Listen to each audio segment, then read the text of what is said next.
Hello my YouTube family, ಹೇಗಿದ್ದೀರಾ ಎಲ್ಲರೂ? I hope ಎಲ್ಲರೂ ಚೆನ್ನಾಗಿದ್ದೀರಾ. ಅದೇ ರೀತಿ ನಿಮ್ಮ ಲೈಫ್ನಲ್ಲಿ ಪಾಸಿಟಿವ್ ಆಗಿ ಥಿಂಕ್ ಮಾಡ್ತಾ ಇದ್ದೀರಾ ಅಂತ ಅಂದ್ಕೊಂಡಿದ್ದೀನಿ. ಇವತ್ತಿನ ರೀಡಿಂಗಲ್ಲಿ ಬ್ಯೂಟಿಫುಲ್ ಆಗಿರುವಂತಹ ಯಾವ ಎನರ್ಜಿ ಇದೆ ಅಂತ ನೋಡೋಣ.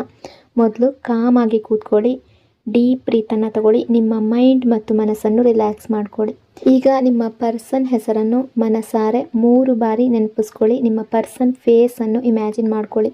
ಅವರು ಮತ್ತು ನೀವು ಒಟ್ಟಿಗೆ ಕಳೆದಿರುವ ಬ್ಯೂಟಿಫುಲ್ ಮೆಮೊರೀಸ್ ನೆನಪು ಮಾಡ್ಕೊಳ್ಳಿ. ಅದಕ್ಕೂ ಮೊದಲು ಈ ರೀಡಿಂಗ್ ನಿಮ್ಮವರೆಗೂ ತಲುಪಿದೆ ಅಂದರೆ ಯು ಆರ್ ಸೋ ಬ್ಲೆಸ್ಡ್.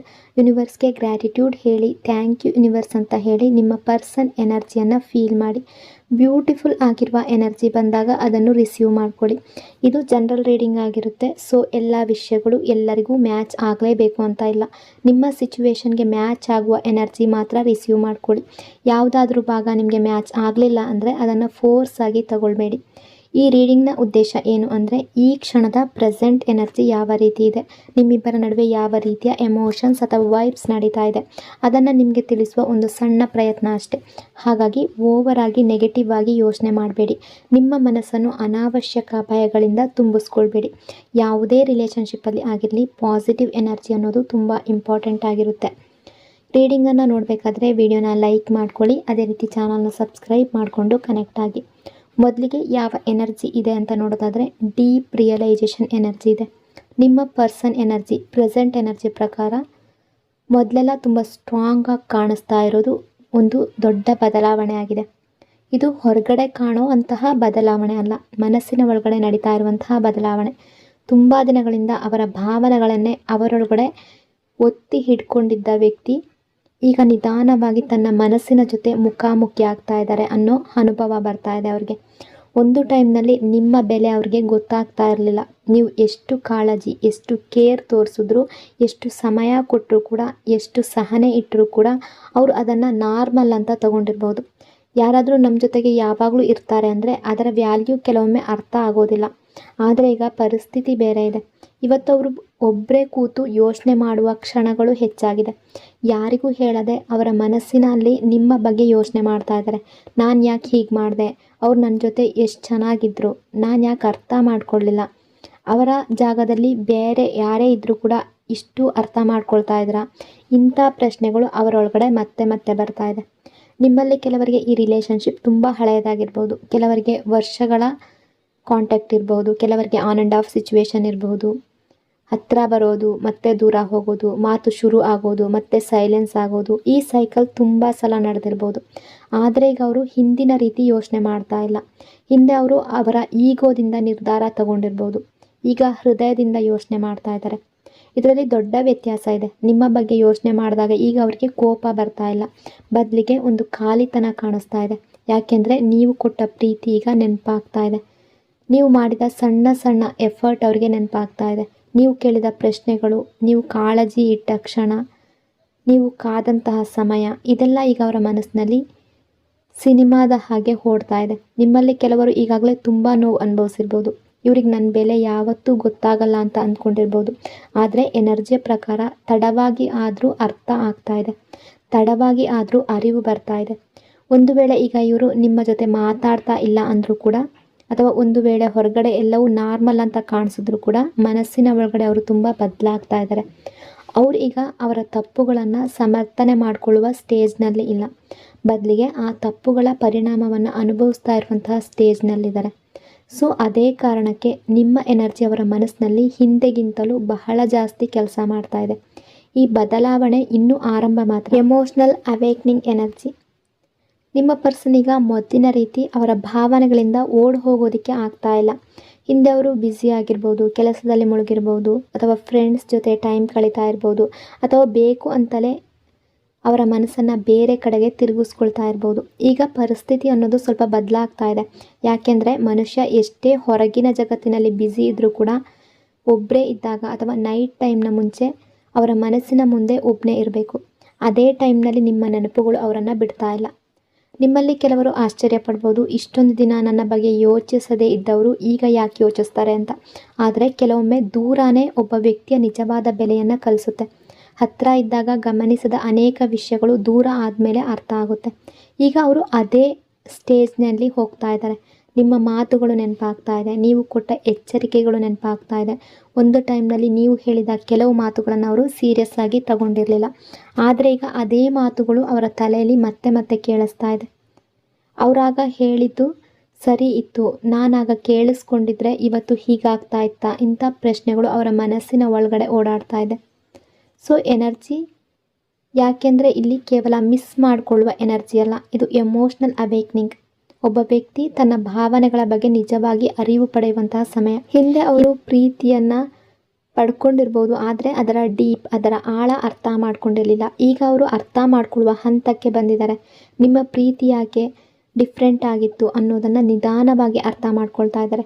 ನಿಮ್ಮಲ್ಲಿ ಕೆಲವರು ಅವರಿಗಾಗಿ ಎಷ್ಟು ಟೈಮ್ ಕೊಟ್ಟಿದ್ದೀರೋ ನಿಮಗೂ ನೆನಪಿಲ್ಲದ ಮಟ್ಟಿಗೆ ನೀವು ಅವ್ರಿಗಾಗಿ ಈ ರಿಲೇಷನ್ಶಿಪ್ಗಾಗಿ ಎಫರ್ಟ್ ಹಾಕಿರ್ಬೋದು. ಕೆಲವೊಮ್ಮೆ ನಿಮ್ಮದೇ ಅಗತ್ಯಗಳನ್ನು ಬದಿಗೆ ಇಟ್ಟು ಅವರಿಗಾಗಿ ನೀವು ನಿಂತಿರ್ಬೋದು. ಅವರು ಯಾವ ಮೂಡ್ನಲ್ಲಿ ಇದ್ದಾರೆ, ಯಾವ ರೀತಿಯ ಬಿಹೇವ್ ಮಾಡ್ತಾ ಇದ್ದಾರೆ ಅದೆಲ್ಲ ನಿಮಗೆ ಚೆನ್ನಾಗಿ ಗೊತ್ತಿರ್ಬೋದು. ಅವರು ದೂರ ಹೋದಾಗ ಸಹ ನೀವು ತುಂಬ ಟೈಮ್ ಕಾದಿರ್ಬೋದು. ಅವರು ಅರ್ಥ ಮಾಡ್ಕೊಳ್ಳದೆ ಇದ್ದರೂ ಕೂಡ ಪ್ರೀತಿ ಕಡಿಮೆ ಆಗಿರಲಿಲ್ಲ. ಈಗ ಎಲ್ಲವೂ ಈಗ ಅವರ ಒಳಗಡೆ ಅದು ರಿಪ್ಲೈ ಆಗ್ತಾ ಇದೆ.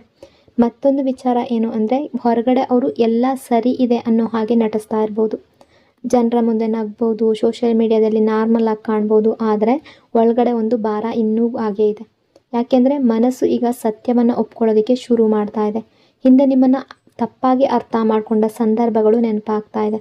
ನಿಮ್ಮ ಮಾತು ಕೇಳದೆ ನಿರ್ಧಾರ ತಗೊಂಡ ಕ್ಷಣಗಳು ನೆನಪಾಗ್ತಾ ಇದೆ. ನಿಮ್ಮ ಭಾವನೆಗಳನ್ನು ಇಗ್ನೋರ್ ಮಾಡಿದ ಘಟನೆಗಳು ನೆನಪಾಗ್ತಾ ಇದೆ. ಮನುಷ್ಯ ತನ್ನ ತಪ್ಪುಗಳನ್ನು ನಿಜವಾಗಿ ಅರಿತಾಗ ಬರುವ ನೋವೇ ಬೇರೆ. ಅದನ್ನು ಯಾರಿಗೂ ಎಕ್ಸ್ಪ್ಲೈನ್ ಮಾಡೋದಕ್ಕೆ ಆಗೋದಿಲ್ಲ. ಈಗ ಅವರು ಅದನ್ನು ಅನುಭವಿಸ್ತಾ ಇದ್ದಾರೆ. ನಿಮ್ಮಲ್ಲಿ ಕೆಲವರಿಗೆ ಅನ್ನಿಸ್ಬೋದು, ಆಗ ನನಗೆ ಅಷ್ಟು ನೋವು ಕೊಟ್ಟವರು ಈಗ ಯಾಕೆ ನೋವು ಅನುಭವಿಸ್ಬೇಕು ಅಂತ. ಆದರೆ ಲೈಫ್ನಲ್ಲಿ ಒಂದು ಹಂತ ಬರುತ್ತೆ, ಆ ಹಂತದಲ್ಲಿ ಮನುಷ್ಯ ತನ್ನ ಕರ್ಮಗಳ ಜೊತೆ ಒಬ್ಬನೇ ಕೂತ್ಕೋಬೇಕು, ಯಾರೂ ತಪ್ಪಿಸ್ಕೊಳ್ಳೋದಕ್ಕೆ ಆಗೋದಿಲ್ಲ. ಅದೇ ಸಮಯ ಈಗ ಇವರ ಲೈಫ್ನಲ್ಲಿ ನಡೀತಾ ಇದೆ ಅನ್ನೋ ಅನುಭವ ಅವ್ರಿಗೆ ಬರ್ತಾ ಇದೆ. ನಿಮ್ಮ ನೆನಪು ಅನ್ನೋದು ಕಾಡ್ತಾ ಇದೆ, ಅಥವಾ ಯಾರಾದರೂ ನಿಮ್ಮ ಬಗ್ಗೆ ಮಾತಾಡಿದಾಗ, ನೀವು ಇಷ್ಟಪಡುವ ಯಾವುದಾದ್ರೂ ವಿಷಯ ಬಂದಾಗ, ನೀವು ಹಂಚಿಕೊಂಡ ನೆನಪುಗಳು, ಇದೆಲ್ಲ ಕ್ಷಣ ಮಾತ್ರಕ್ಕೆ ಅವರ ಮನಸ್ಸು ನಿಮ್ಮ ಕಡೆಗೆ ಹೋಗ್ತಾ ಇದೆ.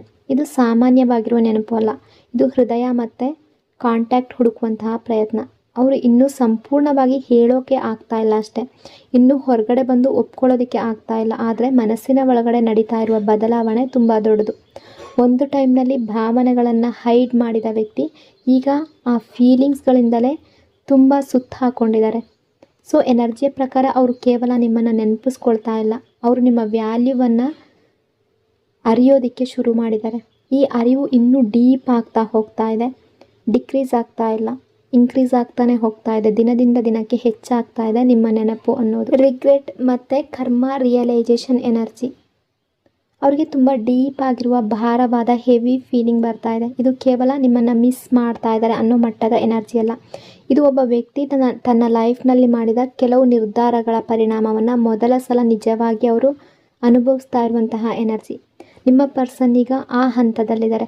ಹೊರಗಡೆ ಎಲ್ಲ ನಾರ್ಮಲ್ಲಾಗಿ ನಡೀತಾ ಇರಬೇಕು ಹಾಗೆ ಕಾಣ್ಬೋದು, ಆದರೆ ಮನಸ್ಸಿನ ಒಳಗಡೆ ಮಾತ್ರ ಅವರ ಮನಸ್ಸು ಇನ್ನೂ ಕೂಡ ಕಾಮ್ ಆಗಿಲ್ಲ. ಕೆಲವು ನೆನಪುಗಳು ಅವರನ್ನು ಬಿಡ್ತಾ ಇಲ್ಲ, ಕೆಲವು ಮಾತುಗಳು ಮತ್ತೆ ಮತ್ತೆ ನೆನಪಾಗ್ತಾ ಇದೆ, ಕೆಲವು ಘಟನೆಗಳು ರಾತ್ರಿ ಮಲಗುವಾಗ ಕಣ್ಣ ಮುಂದೆ ಬರ್ತಾ ಇದೆ. ಹಿಂದೆ ಅವರು ಅವರನ್ನು ಸರಿ ಇದ್ದೀನಿ ಅಂತ ನಂಬ್ಕೊಂಡಿದ್ರು, ನಾನು ತಪ್ಪು ಮಾಡಿಲ್ಲ, ನನ್ನ ಸಿಚುವೇಶನ್ ಹಾಗಿತ್ತು, ಅವ್ರು ತಪ್ಪು ಮಾಡಿದ್ದಾರೆ ಅಂತ ಹಲವಾರು ಕಾರಣಗಳನ್ನು ಹುಡುಕ್ತಾ ಇದ್ರು. ಆದರೆ ಈಗ ಆ ರೀಸನ್ಗಳಿಗೆಲ್ಲ ನಿಧಾನವಾಗಿ ಕುಸಿತಾ ಇದೆ. ಯಾಕೆಂದರೆ ಸತ್ಯದ ಮುಂದೆ ನೆಪಗಳು ಹೆಚ್ಚು ದಿನ ನಿಲ್ಲೋದಿಲ್ಲ. ಈಗ ಅವರು ಅವರ ಹೃದಯದ ಧ್ವನಿಯನ್ನು ಕೇಳುವ ಪರಿಸ್ಥಿತಿಗೆ ಬಂದಿದ್ದಾರೆ. ಅದೇ ಕಾರಣಕ್ಕೆ ಪಶ್ಚಾತ್ತಾಪ ಇನ್ನೂ ಜಾಸ್ತಿ ಆಗ್ತಾ ಇದೆ. ನಿಮ್ಮಲ್ಲಿ ತುಂಬ ಜನರಿಗೆ ಈ ಮಾತು ಕೇಳಿದ್ರೆ ಆಶ್ಚರ್ಯ ಆಗ್ಬೋದು, ಆದರೆ ಅವರ ಮನಸ್ಸಿನಲ್ಲಿ ಈಗ ನಿಮ್ಮ ಬಗ್ಗೆ ಒಂದು ರೆಸ್ಪೆಕ್ಟ್ ಹುಟ್ಟುತ್ತಾ ಇದೆ. ಹಿಂದೆ ಇರದಷ್ಟು ಹೆಚ್ಚಾದ ರೆಸ್ಪೆಕ್ಟ್. ಹಿಂದೆ ನಿಮ್ಮ ಪ್ರೀತಿಯನ್ನು ಅವರು ನಾರ್ಮಲ್ ಅಂತ ಅಂದ್ಕೊಂಡಿರ್ಬೋದು, ನಿಮ್ಮ ಕಾಳಜಿಯನ್ನು ಸಾಮಾನ್ಯ ಅಂತ ಅಂದ್ಕೊಂಡಿರ್ಬೋದು, ನಿಮ್ಮ ಸಹನೆಯನ್ನು ವೀಕ್ನೆಸ್ ಅಂತ ಅಂದ್ಕೊಂಡಿರ್ಬೋದು. ಆದರೆ ಈಗ ಅವ್ರಿಗೆ ಅರ್ಥ ಆಗ್ತಾ ಇದೆ, ಅಷ್ಟು ದಿನ ಅವರ ಜೊತೆಗೆ ನಿಂತಿದ್ದ ವ್ಯಕ್ತಿ ಎಷ್ಟು ಸ್ಪೆಷಲ್ ಅನ್ನೋದು ಅರ್ಥ ಆಗ್ತಾ ಇದೆ. ಒಂದು ವಿಚಾರ ಕ್ಲಿಯರಾಗಿ ಅನ್ನಿಸ್ತಾ ಇದೆ ಅವರಿಗೆ, ನೀವು ಅವರ ಲೈಫ್ನಲ್ಲಿ ಇದ್ದಾಗ ಅವರು ಅದನ್ನು ಸಂಪೂರ್ಣವಾಗಿ ಅಪ್ರಿಷಿಯೇಟ್ ಮಾಡಲಿಲ್ಲ. ಆದರೆ ಈಗ ನಿಮ್ಮ ಆ್ಯಬ್ಸೆನ್ಸ್ ಅವರಿಗೆ ಲೆಸನ್ ಕಲಿಸ್ತಾ ಇದೆ. ನಿಮ್ಮ ಆ್ಯಬ್ಸೆನ್ಸ್ ಒಂದು ಖಾಲಿತನ ಅವರ ಲೈಫ್ನಲ್ಲಿ ಕಾಣಿಸ್ತಾ ಇದೆ. ಫ್ರೆಂಡ್ಸ್ಗಳ ಜೊತೆ ಇರಬಹುದು, ಆದರೆ ಒಂಟಿತನ. ನಗ್ತಾ ಇದ್ದರೂ ಮನಸ್ಸಿನ ಒಳಗಡೆ ನೋವು. ಎಲ್ಲ ಸರಿ ಇದೆ ಅಂತ ತೋರಿಸಿದ್ರು ಕೂಡ ಮನಸ್ಸಿನ ಒಳಗಡೆ ಇನ್ನೂ ಕೂಡ ಒಂದು ಖಾಲಿತನ. ಯಾಕೆಂದರೆ ನಿಮ್ಮ ಪ್ಲೇಸನ್ನು ಯಾರೂ ತುಂಬೋದಕ್ಕೆ ಆಗ್ತಾ ಇಲ್ಲ. ಸೊ ಎನರ್ಜಿ ಪ್ರಕಾರ ಅವರ ಈಗೋ ನಿಧಾನವಾಗಿ ಕರಗ್ತಾ ಇದೆ. ಒಂದು ಟೈಮ್ನಲ್ಲಿ ನನ್ನ ಮಾತೆ ಸರಿ ಅಂತ ಅಂದ್ಕೊಂಡ ವ್ಯಕ್ತಿ ಈಗ ನಾನೆಲ್ಲಿ ತಪ್ಪು ಮಾಡಿದೆ ಅಂತ ಯೋಚನೆ ಮಾಡ್ತಾ ಇದ್ದಾರೆ. ಒಂದು ಟೈಮ್ನಲ್ಲಿ ನಿಮ್ಮ ಕಣ್ಣೀರು ಕಾಣದ ವ್ಯಕ್ತಿ ಈಗ ಆ ಕಣ್ಣೀರಿನ ಕಾರಣ ಯಾರು ಅನ್ನೋದನ್ನು ಅರ್ಥ ಮಾಡ್ಕೊಳ್ತಾ ಇದ್ದಾರೆ. ಇದು ಸಣ್ಣ ಬದಲಾವಣೆ ಅಲ್ಲ, ಇನ್ನರ್ ಟ್ರಾನ್ಸ್ಫರ್ಮೇಷನ್. ಅವರ ಮನಸ್ಸಿನ ಒಳಗಡೆ, ಆತ್ಮದೊಳಗಡೆ ನಡೀತಾ ಇರುವಂತಹ ದೊಡ್ಡ ಬದಲಾವಣೆ. ನಿಮ್ಮಲ್ಲಿ ಕೆಲವರೀಗ ತುಂಬ ನೋವಿನ ದಿನಗಳನ್ನು ದಾಟಿರ್ಬೋದು. ಮೆಸೇಜ್ಗಾಗಿ ಕಾದಿದ್ದೀರಾ, ಕಾಲ್ಗಾಗಿ ಕಾದಿದ್ದೀರಾ, ಒಂದು ಕ್ಷಮೆ ಕೇಳುವ ಮಾತಿಗಾಗಿ ತಿಂಗಳುಗಟ್ಟಲೆ ನೀವು ಕಾದಿರ್ಬೋದು. ಆ ಟೈಮ್ನಲ್ಲಿ ನಿಮಗೆ ಯಾರೂ ಅರ್ಥ ಮಾಡ್ಕೊಳ್ಳಿಲ್ಲ ಅನ್ನೋ ಭಾವನೆ ಕೂಡ ಬಂದಿರ್ಬೋದು. ಎನರ್ಜಿಯ ಪ್ರಕಾರ ನೀವು ಅನುಭವಿಸಿದ ನೋವಿನ ಪ್ರತಿಧ್ವನಿ ಈಗ ಅವರ ಹೃದಯಕ್ಕೆ ತಲುಪ್ತಾ ಇದೆ. ಅವರು ಅದೇ ನೋವನ್ನು ಅನುಭವಿಸ್ತಾ ಇದ್ದಾರೆ ಅಂತ ಅಲ್ಲ, ಆದರೆ ನೀವು ಎಷ್ಟು ನೋವು ಅನುಭವಿಸಿದಿರೋ ಅದನ್ನು ಈಗ ಅರ್ಥ ಮಾಡ್ಕೊಳ್ಳುವ ಸ್ಥಿತಿಗೆ ಬಂದಿದ್ದಾರೆ. ಅದು ದೊಡ್ಡ ವ್ಯತ್ಯಾಸ. ಯಾಕೆಂದರೆ ಅರ್ಥವಾಗದ ಹೃದಯ ಯಾವತ್ತೂ ಬದಲಾಗೋದಿಲ್ಲ, ಅರ್ಥ ಮಾಡಿಕೊಂಡ ಹೃದಯ ಮಾತ್ರ ಬದಲಾಗುತ್ತೆ. ಸೊ ಅವರೀಗ ಅವರ ಸುತ್ತಲಿನ ಜನರನ್ನು ಹೊಸ ದೃಷ್ಟಿಯಿಂದ ನೋಡ್ತಾ ಇದ್ದಾರೆ. ಹಿಂದೆ ಯಾರ ಮಾತಿಗೆ ಹೆಚ್ಚು ಬೆಲೆ ಕೊಟ್ಟಿದ್ರೋ, ಯಾರಿಗಾಗಿ ನಿಮ್ಮನ್ನು ಅವಾಯ್ಡ್ ಮಾಡಿದ್ರೋ ಆ ಜನರ ನಿಜವಾದ ಮುಖ ಈಗ ಕಾಣಿಸ್ತಾ ಇದೆ. ಸೊ ಕೆಲವರು ಬೇಕಾದಾಗ ಮಾತ್ರ ಜೊತೆ ಇದ್ದಿರಬಹುದು, ಕೆಲವರು ಸ್ವಾರ್ಥಕ್ಕಾಗಿ ಜೊತೆ ಇರಬಹುದು, ಕೆಲವರು ಕೇವಲ ಲಾಭ ಪಡೆಯೋದಕ್ಕೆ ಜೊತೆ ಇರಬಹುದು. ಈ ಸತ್ಯ ಒಂದೊಂದಾಗಿ ಅವರ ಮನಸ್ಸಿನಲ್ಲಿ ಹೊರ ಬರ್ತಾ ಇದೆ. ಆಗ ಅವ್ರಿಗೆ ಹೆಚ್ಚು ನಿಮ್ಮ ನೆನಪು ಅನ್ನೋದು ಕಾಡ್ತಾ ಇದೆ. ಯಾಕೆಂದರೆ ನೀವು ಮಾತ್ರ ಯಾವುದೇ ಲಾಭಕ್ಕಾಗಿ ಅವ್ರ ಜೊತೆ ಇರಲಿಲ್ಲ, ನೀವು ಇದ್ದದ್ದು ಹೃದಯದಿಂದ. ಈಗ ಆ ವ್ಯತ್ಯಾಸ ಅವರಿಗೆ ಕ್ಲಿಯರಾಗಿ ಕಾಣ್ತಾ ಇದೆ. ಸೊ ಸ್ಟ್ರಾಂಗ್ ಫೀಲಿಂಗ್ ಇದೆ. ಅವರು ಕೆಲವೊಮ್ಮೆ ತಮ್ಮನ್ನೇ ಪ್ರಶ್ನೆ ಮಾಡ್ಕೊಳ್ತಾ ಇದ್ದಾರೆ. ಅವರು ಮತ್ತೆ ನನ್ನ ಲೈಫ್ಗೆ ಬಂದರೆ, ನಾನು ಮತ್ತೊಂದು ಅವಕಾಶ ಪಡೆದ್ರೆ ಈ ಸಲ ನಾನು ಬೇರೆ ರೀತಿಯಲ್ಲಿ ನಡ್ಕೊಳ್ಬಹುದಾ? ಇಂಥ ಪ್ರಶ್ನೆಗಳು ಅವರ ಮನಸ್ಸಿನ ಒಳಗಡೆ ನಡೀತಾ ಇದೆ. ಇನ್ನೂ ಎಲ್ಲ ಉತ್ತರಗಳು ಅವರಿಗೆ ಸಿಕ್ಕಿಲ್ಲ, ಆದರೆ ಪ್ರಶ್ನೆಗಳು ಶುರುವಾಗಿದೆ. ಲೈಫ್ನಲ್ಲಿ ಬದಲಾವಣೆ ಯಾವಾಗಲೂ ಪ್ರಶ್ನೆಯಿಂದಲೇ ಶುರುವಾಗುತ್ತೆ. ಸೊ ಎನರ್ಜಿಯ ಪ್ರಕಾರ ನಿಮ್ಮ ಪರ್ಸನಿಗ ನಿಮ್ಮನ್ನು ದೂರ ಮಾಡಿಕೊಂಡಿರುವ ಭಯಕ್ಕಿಂತಲೂ ಹೆಚ್ಚು ನಿಮ್ಮ ವ್ಯಾಲ್ಯೂವನ್ನು ತಡವಾಗಿ ಅರ್ಥ ಮಾಡಿಕೊಂಡ ನೋವಿನ ಜೊತೆ ಇದ್ದಾರೆ. ಅದು ಅವರ ಮನಸ್ಸಿನ ಮೇಲೆ ದಿನದಿಂದ ದಿನಕ್ಕೆ ಇನ್ನೂ ಡೀಪಾಗಿ ಪರಿಣಾಮ ಬೀರ್ತಾ ಇದೆ. ಹೊರಗಡೆ ಹೇಳದಷ್ಟು ಪ್ರೀತಿ ಡೀಪ್ ಆಗಿದೆ. ಸೀಕ್ರೆಟ್ ಫೀಲಿಂಗ್ಸನ್ನು ಇಟ್ಕೊಂಡಿದ್ದಾರೆ ನಿಮ್ಮ ಬಗ್ಗೆ. ಮತ್ತು ಕಾಂಟ್ಯಾಕ್ಟ್ ಮಾಡುವ ಆಸೆ ಅನ್ನೋದು ಸ್ಟ್ರಾಂಗ್ ಆಗಿ ದಿನದಿಂದ ದಿನಕ್ಕೆ ಜಾಸ್ತಿ ಆಗ್ತಾ ಇದೆ. Hidden love energy. ಹೊರಗಡೆ ನೋಡಿದ್ರೆ ಏನು ಎಲ್ಲ ಸಾಧಾರಣವಾಗಿದೆ, ಏನು ನಡೀತಾ ಇಲ್ಲ ಅಂತ ಅನ್ನಿಸ್ಬೋದು, ಆದರೆ ಮನಸ್ಸಿನ ಒಳಗಡೆ ಮಾತ್ರ ಭಾವನೆಗಳ ದೊಡ್ಡ ಅಲೆ ಎದ್ದಿದೆ. ನಿಮ್ಮ ಪರ್ಸನ್ ಈಗ ಎಲ್ಲರ ಮುಂದೆ ಅವರನ್ನು ಸ್ಟ್ರಾಂಗ್ ಆಗಿ ತೋರಿಸ್ಕೊಳ್ತಾ ಇರ್ಬೋದು. ನನಗೇನು ಆಗಿಲ್ಲ, ನಾನು ಫೈನ್ ಇದ್ದೀನಿ, ನಾನು ಮೂವ್ ಆನ್ ಆಗಿದ್ದೀನಿ ಅಂತ ಹೇಳ್ಬೋದು. ಆದರೆ ಅವರ ಹೃದಯದ ನಿಜವಾದ ಭಾವನೆ ಅದಕ್ಕಿಂತ ಬೇರೆ ಇದೆ. ಯಾಕೆಂದರೆ ಎನರ್ಜಿ ಪ್ರಕಾರ ಅವರು ನಿಮ್ಮನ್ನು ಮರೆತಿಲ್ಲ, ಮರೆಯೋ ಪ್ರಯತ್ನ ಮಾಡಿರ್ಬೋದು, ಬ್ಯುಸಿ ಆಗುವ ಪ್ರಯತ್ನ ಮಾಡಿರ್ಬೋದು, ಹೊಸ ರುಟೀನ್ ಶುರು ಮಾಡ್ಕೊಂಡಿರ್ಬೋದು, ಜನರ ಜೊತೆ ಮಾತಾಡಿರ್ಬೋದು. ಆದರೆ ನಿಮ್ಮ ಪ್ಲೇಸನ್ನು ಯಾರಿಂದಲೂ ತುಂಬಿಸ್ಕೊಳ್ಳೋದಕ್ಕೆ ಆಗಿಲ್ಲ. ಕೆಲವೊಮ್ಮೆ ಅವರಿಗೆ ತಾವೇ ಅರ್ಥ ಆಗೋದಿಲ್ಲ ಯಾಕೆ ನಿಮ್ಮ ನೆನಪು ಅಕಸ್ಮಾತ್ ಬರ್ತಾ ಇದೆ ಅಂತ, ಯಾಕೆ ಕೆಲವು ನಿಮಿಷ ನಿಮ್ಮ ನೆನಪಾಗುತ್ತೆ ಅಂತ, ಯಾಕೆ ಕೆಲವು ಜಾಗಗಳಿಗೆ ಹೋದಾಗ ನಿಮ್ಮ ಜೊತೆ ಕಳೆದ ಕ್ಷಣಗಳು ನೆನಪಾಗುತ್ತೆ ಅಂತ. ಅವರು ಎಷ್ಟು ದೂರ ಹೋಗೋದಕ್ಕೆ ಪ್ರಯತ್ನ ಮಾಡಿದ್ರೂ ಕೂಡ ಮನಸ್ಸು ಮತ್ತೆ ಮತ್ತೆ ನಿಮ್ಮ ಕಡೆಗೆ ತಿರುಗ್ತಾ ಇದೆ. ಸೊ ಹಿಂದೆ ಅವರು ನಿಮ್ಮ ಪ್ರೀತಿಯನ್ನು ನೋಡ್ತಾ ಇದ್ರು, ಆದರೆ ಈಗ ನಿಮ್ಮ ಕೊರತೆಯನ್ನು, ನಿಮ್ಮ ಆ್ಯಬ್ಸೆನ್ಸನ್ನು ನೋಡ್ತಾ ಇದ್ದಾರೆ. ಸೊ ಇವೆರಡರ ನಡುವೆ ತುಂಬ ದೊಡ್ಡ ವ್ಯತ್ಯಾಸ ಇದೆ. ಪ್ರೀತಿ ಸಿಕ್ಕಾಗ ಅದರ ಬೆಲೆ ಅರ್ಥ ಆಗದೇ ಇರ್ಬೋದು, ಆದರೆ ಆ ಪ್ರೀತಿ ದೂರ ಆದ ಮೇಲೆ ಅದರ ಮೌಲ್ಯ ಗೊತ್ತಾಗ್ತಾ ಇದೆ. ಈಗ ಅವರು ಆ ಹಂತದಲ್ಲಿದ್ದಾರೆ. ನಿಮ್ಮಲ್ಲಿ ಕೆಲವರು ಅವರನ್ನು ಅರ್ಥ ಮಾಡ್ಕೊಳ್ಳೋದಕ್ಕೆ ವರ್ಷಗಳ ಕಾಲ ಪ್ರಯತ್ನ ಮಾಡಿರ್ಬೋದು. ಅವರು ಏನು ಫೀಲ್ ಮಾಡ್ತಾ ಇದ್ದಾರೆ ಅನ್ನೋದನ್ನು ತಿಳಿಯೋದಕ್ಕೆ ಪ್ರಯತ್ನ ಮಾಡಿರ್ಬೋದು, ಆದರೆ ಅವರು ಆಗ ಮನಸ್ಸು ತೆರೀಲಿಲ್ಲ. ಈಗ ಪರಿಸ್ಥಿತಿ ಅನ್ನೋದು ಬದಲಾಗಿದೆ. ಈಗ ಅವರ ಮನಸ್ಸೇ ನಿಮ್ಮನ್ನು ಹುಡುಕ್ತಾ ಇದೆ. ಸೊ ಎನರ್ಜಿಯ ಪ್ರಕಾರ ಅವರು ಕೆಲವೊಂದು ಸಲ ನಿಮ್ಮ ಜೊತೆ ನಡೆದ ಕಾನ್ವರ್ಜೇಷನ್ಗಳನ್ನು ನೆನಪಿಸ್ಕೊಳ್ತಾರೆ. ನೀವು ಹೇಳಿದ ಸಾಮಾನ್ಯ ಮಾತುಗಳು ಈಗ ಸ್ಪೆಷಲ್ಲಾಗಿ ಕಾಣಿಸ್ತಾ ಇದೆ. ಆಗ ಗಮನ ಕೊಡದ ಮಾತುಗಳು ಇವತ್ತು ಹೃದಯಕ್ಕೆ ತಡ್ತಾ ಇದೆ. ಅವತ್ತು ಉತ್ತರ ಕೊಡದ ಬಿಟ್ಟ ಕ್ಷಣಗಳು ಈಗ ಪಶ್ಚಾತ್ತಾಪ ಆಗ್ತಾ ಇದೆ. ಆ ದಿನ ನಿಮ್ಮ ಮೆಸೇಜ್ ಇಗ್ನೋರ್ ಮಾಡಿದ ಸಂದರ್ಭ ಈಗ ನೆನಪಾಗಿ ಕಾಣ್ತಾ ಇದೆ. ಮನುಷ್ಯ ಪ್ರೀತಿಯನ್ನು ಕಳ್ಕೊಳ್ಳೋದು ಮೊದಲು ಅದರ ಬೆಲೆ ಅರಿತಿದ್ರೆ ಎಷ್ಟು ಚೆನ್ನಾಗಿರ್ತಿತ್ತು ಅಲ್ವಾ? ಆದರೆ ತುಂಬ ಜನರಿಗೆ ಅದು ತಡವಾಗಿ ಅರ್ಥ ಆಗುತ್ತೆ. ಸೊ ಇವರು ಕೂಡ ಅದೇ ಹಾದಿಯಲ್ಲಿದ್ದಾರೆ. ಅವರು ನಿಮ್ಮನ್ನು ಕೇವಲ ಪಾರ್ಟ್ನರ್ ಆಗಿ ಮಾತ್ರ ನೋಡ್ತಾ ಇಲ್ಲ, ಈ ರಿಲೇಷನ್ಶಿಪ್ಪಲ್ಲಿ ಇರಬೇಕು ಯಾವಾಗಲೂ ಅನ್ನೋ ರೀತಿ ಫೀಲ್ ಮಾಡ್ತಾ ಇದ್ದಾರೆ. ನೀವು ದೂರ ಆಗಿದ್ದಾಗ ಜೀವನದ ಕೆಲವು ಬಣ್ಣಗಳು ಮಸುಕಾದಂತೆ ಅನುಭವ ಆಗ್ತಾ ಇದೆ. ಇದು ಕೇವಲ ಅಟ್ರಾಕ್ಷನ್ ಅಲ್ಲ, ಇದು ಎಮೋಷ್ನಲ್ ಅಟ್ಯಾಚ್ಮೆಂಟ್. ಹೃದಯದ ಮಟ್ಟದಲ್ಲಿ ಹುಟ್ಟಿರುವ ಒಂದು ಡೀಪ್ ಆಗಿರುವ ಬಾಂಡಿಂಗ್. ಈ ಬಾಂಡಿಂಗನ್ನು ಅವರು ಎಷ್ಟೇ ನಿರಾಕರಿಸಿದ್ರೂ ಕೂಡ ಅದು ಮನಸ್ಸಿನ ಒಳಗಡೆ ಇನ್ನೂ ಜಾಸ್ತಿ ಆಗ್ತಾ ಇದೆ. ನಿಮ್ಮಲ್ಲಿ ಕೆಲವರಿಗೆ ಪ್ರಶ್ನೆ ಇರ್ಬೋದು, ಹಾಗಿದ್ರೆ ಅವ್ರು ಯಾಕೆ ಇನ್ನೂ ಕಾಂಟ್ಯಾಕ್ಟ್ ಮಾಡಿಲ್ಲ ಅಂತ. ಎನರ್ಜಿಯ ಪ್ರಕಾರ ಫೀಲಿಂಗ್ಸ್ ಇದೆ, ಆದರೆ ಭಯ ಕೂಡ ಇದೆ. ನೀವು ಯಾವ ರೀತಿ ರಿಯಾಕ್ಟ್ ಮಾಡ್ತೀರೋ ಅನ್ನುವ ಭಯ, ನಿಮ್ಮ ಮುಂದೆ ನಿಲ್ಲೋದಕ್ಕೆ ಆಗುತ್ತಾ ಅನ್ನೋ ಭಯ, ಅವರ ತಪ್ಪುಗಳ ನಂತರ ನಿಮ್ಮ ಕಣ್ಣಲ್ಲಿ ನೋಡಲು ಆಗುತ್ತಾ ಅನ್ನೋ ಭಯ. ಕೆಲವೊಮ್ಮೆ ಪ್ರೀತಿ ಇಲ್ಲದ ಕಾರಣದಿಂದ ದೂರ ಆಗೋದಿಲ್ಲ, ಅವರ ತಪ್ಪಿನ ಭಾರದಿಂದ ದೂರ ಇರ್ತಾರೆ. ಸೊ ಅದೇ ಎನರ್ಜಿ ಇದೆ. ಅವರು ನಿಮ್ಮನ್ನು ದೂರ ಮಾಡಿಕೊಳ್ಳುವ ಭಯಕ್ಕಿಂತ ನೀವು ಇವರನ್ನು ಕ್ಷಮಿಸದೇ ಇರ್ಬೋದು ಅನ್ನೋ ಭಯ ಹೆಚ್ಚು ಅನುಭವಿಸ್ತಾ ಇದ್ದಾರೆ. ನಿಮ್ಮ ಎನರ್ಜಿ ಅವರ ಸುತ್ತಲೂ ಇನ್ನೂ ಇದೆ. ನೀವು ಮಾತಾಡದೇ ಇರಬಹುದು, ನೀವು ಕಾಂಟ್ಯಾಕ್ಟಲ್ಲಿ ಇರದೇ ಇರಬಹುದು, ಬಟ್ ನಿಮ್ಮ ಎನರ್ಜಿ ಅನ್ನೋದು ಅವರ ಜೀವನದಿಂದ ಇನ್ನೂ ಕೂಡ ಮಿಸ್ ಆಗಿಲ್ಲ. ಕೆಲವು ನಿರ್ಧಾರ ತಗೊಳ್ಬೇಕಾದ್ರೂ ಅವರು ನಿಮ್ಮ ಬಗ್ಗೆ ಯೋಚನೆ ಮಾಡ್ತಾರೆ. ಕೆಲವು ವಿಷಯಗಳಲ್ಲಿ ಅವರು ನಿಮ್ಮ ಬಗ್ಗೆ ತುಂಬ ಥಿಂಕ್ ಮಾಡ್ತಾರೆ.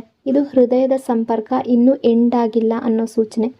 ಅವರು ಇನ್ನೂ ಅವರ ಭಾವನೆಗಳನ್ನು ಸಂಪೂರ್ಣವಾಗಿ ಹೊರಗಡೆ ತೋರಿಸ್ಕೊಳ್ತಾ ಇಲ್ಲ, ಬಟ್ ಮನಸ್ಸಿನ ಒಳಗಡೆ ನಿಮ್ಮ ಮೇಲಿನ ಪ್ರೀತಿ ಕಡಿಮೆ ಆಗಿಲ್ಲ. ಬದಲಿಗೆ ಸೈಲೆನ್ಸ್ ಒಳಗಡೆ ಇನ್ನೂ ಡೀಪ್ ಆಗ್ತಾ ಇದೆ. ಈ ಪ್ರೀತಿ ಈಗ ಮಾತುಗಳ ಹಂತ ದಾಟಿ ಒಂದು ಅರಿವಿನ ಹಂತಕ್ಕೆ ಬರ್ತಾ ಇದೆ. ರಿಯೂನಿಯನ್ ಎನರ್ಜಿ, ಮನಸ್ಸಿನಲ್ಲಿ ಅವರು ಭಾವನೆಗಳ ಜೊತೆ ಸಿಕ್ಕಾಕೊಳ್ತಾ ಇದ್ದಾರೆ. ಇಬ್ಬರು ಕೂಡ ಕಾಮಾಗಿ ಕೂತು ಮಾತಾಡಿದ್ರೆ ಎಷ್ಟು ಮಿಸ್ಅಂಡರ್ಸ್ಟ್ಯಾಂಡಿಂಗ್ ಕ್ಲಿಯರ್ ಆಗಬಹುದು. ಇಂಥ ಯೋಚನೆಗಳು ಈಗ ಅವರೊಳಗಡೆ ನಡೀತಾ ಇದೆ. ಹಿಂದೆ ಅವರು ಅವರ ಲೈಫ್, ಅವರ ನಿರ್ಧಾರ ಅನ್ನೋ ಮನಸ್ಥಿತಿಯಲ್ಲಿ ಇರ್ಬೋದು, ಆದರೆ ಈಗ ಅವರು ನಮ್ಮ ಅನ್ನೋ ಪದ ನಿಧಾನವಾಗಿ ಮನಸ್ಸಿನಲ್ಲಿ ಯೋಚನೆಗೆ ಪ್ರವೇಶ ಮಾಡ್ತಾ ಇದೆ. ಇದು ರಿಲೇಷನ್ಶಿಪ್ ಎನರ್ಜಿಯಲ್ಲಿ ತುಂಬ ದೊಡ್ಡ ಸೈನ್. ಯಾಕೆಂದರೆ ಈಗೋ ಇರುವಾಗ ನಾನು ಮಾತ್ರ ಅಂತ ಕಾಣುತ್ತೆ, ಪ್ರೀತಿ ಡೀಪ್ ಆಗಿದ್ದಾಗ ನಾವು ಅಂತ ಕಾಣುತ್ತೆ. ಈಗ ಅವರು ಆ ಬದಲಾವಣೆಯೊಳಗಡೆ ಹೋಗ್ತಾ ಇದ್ದಾರೆ. ನಿಮ್ಮಲ್ಲಿ ಕೆಲವರಿಗೆ ಒಂದು ಪ್ರಶ್ನೆ ಇರ್ಬೋದು, ಇಷ್ಟು ಪ್ರೀತಿ ಇದ್ದರೆ ಅವರು ಈಗಲೇ ಯಾಕೆ ಬರ್ತಾ ಇಲ್ಲ? ಎನರ್ಜಿಯ ಪ್ರಕಾರ ಅವರು ಇನ್ನೂ ಅವರನ್ನು ಸಿದ್ಧ ಮಾಡ್ಕೊಳ್ತಾ ಇದ್ದಾರೆ. ಯಾಕೆ ಅಂದರೆ ಹಿಂದಿನ ತಪ್ಪುಗಳನ್ನು ಪುನಃ ಮಾಡಬಾರ್ದು ಅನ್ನೋ ಭಯ ಇದೆ. ಈ ಸಲ ಏನಾದರೂ ಆ ರೀತಿ ಮಾಡಿದ್ರೆ ಅದು ಲಾಸ್ಟ್ ಚಾನ್ಸ್ ಆಗಬಹುದು ಅನ್ನೋ ಅರಿವಿದೆ. ಅದಕ್ಕಾಗಿ ಅವರು ತುಂಬ ಎಚ್ಚರಿಕೆಯಿಂದ ಹೆಜ್ಜೆ ಹಾಕೋದಕ್ಕೆ ಇಷ್ಟಪಡ್ತಾ ಇದ್ದಾರೆ. ಹಿಂದೆ ಯೋಚನೆ ಮಾಡದೆ ಮಾತಾಡಿದ ವ್ಯಕ್ತಿ ಈಗ ತುಂಬ ಯೋಚನೆ ಮಾಡಿ ಮಾತಾಡೋದಕ್ಕೆ ಬಯಸ್ತಾ ಇದ್ದಾರೆ. ಹಿಂದೆ ಅವರ ಫೀಲಿಂಗ್ಸ್ಗಳನ್ನು ಹೈಡ್ ಮಾಡಿದ ವ್ಯಕ್ತಿ, ನಿಮ್ಮ ಫೀಲಿಂಗ್ಸನ್ನು ಇಗ್ನೋರ್ ಮಾಡಿದ ವ್ಯಕ್ತಿ ಈಗ ಆ ಫೀಲಿಂಗ್ಸ್ಗಳನ್ನು ಜಾಗ್ರತೆಯಿಂದ ಇಟ್ಕೊಂಡಿದ್ದಾರೆ. ಕೆಲವೊಮ್ಮೆ ನಿಮ್ಮನ್ನು ಸೋಷಿಯಲ್ ಮೀಡಿಯಾದಲ್ಲಿ ನೋಡ್ಬೋದು, ನಿಮ್ಮ ಬಗ್ಗೆ ಯಾರಾದರೂ ಮಾತಾಡಿದ್ರೆ ಗಮನ ಕೊಡ್ಬೋದು. ನಿಮ್ಮ ಲೈಫ್ನಲ್ಲಿ ಏನಾಗ್ತಿದೆ ಅನ್ನೋದನ್ನು ತಿಳ್ಕೊಳ್ಬೇಕು ಅನ್ನೋ ಆಸೆ ಇನ್ನೂ ಇದೆ. ಯಾಕೆಂದರೆ ಕಾಂಟ್ಯಾಕ್ಟ್ ಅನ್ನೋದು ಕಡಿಮೆ ಆಗಿರ್ಬೋದು, ನೋ ಕಾಂಟ್ಯಾಕ್ಟ್ ಸಿಚುವೇಶನ್ ಬಂದಿರ್ಬೋದು, ಮಿಸ್ಅಂಡರ್ಸ್ಟ್ಯಾಂಡಿಂಗ್ ಬಂದಿರ್ಬೋದು, ಇಬ್ಬರು ಕೂಡ ದೂರ ಹೋಗಿರ್ಬೋದು, ಗ್ಯಾಪ್ ಬಂದಿರ್ಬೋದು.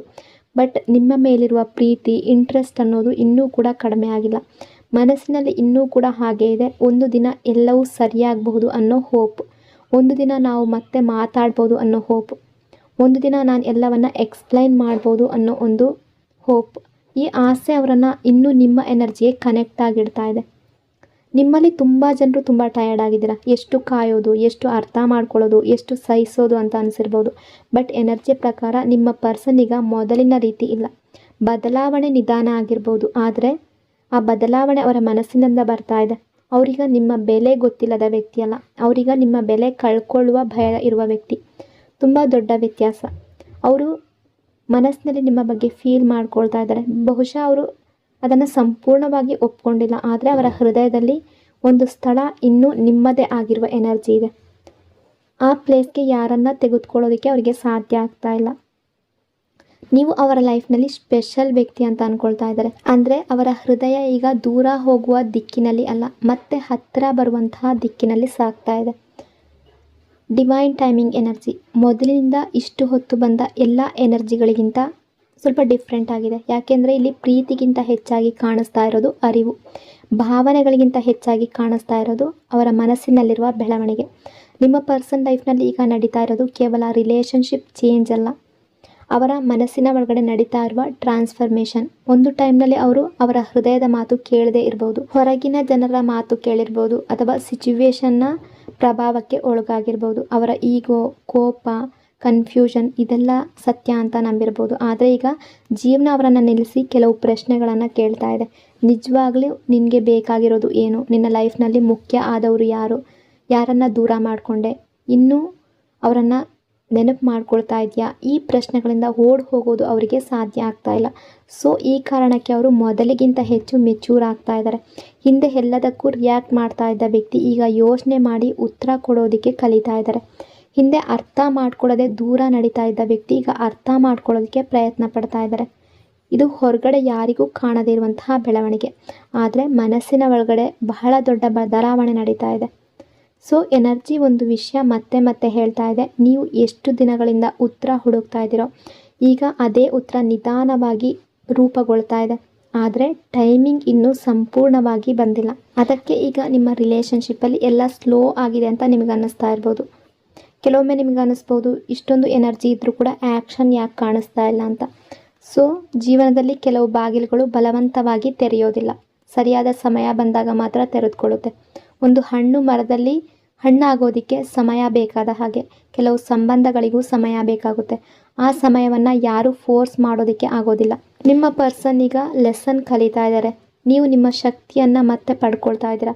ಇದು ಸಪ್ರೇಷನ್ ಅಲ್ಲ, ಪ್ರಿಪ್ರೇಷನ್. ಇದನ್ನು ತುಂಬ ಜನ ತಪ್ಪಾಗಿ ಅರ್ಥ ಮಾಡ್ಕೊಳ್ತಾರೆ. ದೂರ ಇದ್ದರೆ ಎಲ್ಲ ಮುಗ್ದೋಯ್ತು ಅಂತ ಅಂದ್ಕೊಳ್ತಾರೆ. ಆದರೆ ಕೆಲವೊಮ್ಮೆ ದೂರ ಅನ್ನೋದು ಇಬ್ಬರನ್ನ ಮತ್ತೆ ಸರಿಯಾದ ರೀತಿಯಲ್ಲಿ ಒಂದಾಗಿಸುವ ಒಂದು ಟೈಮ್ ಅನ್ನೋದು ಬರುತ್ತೆ.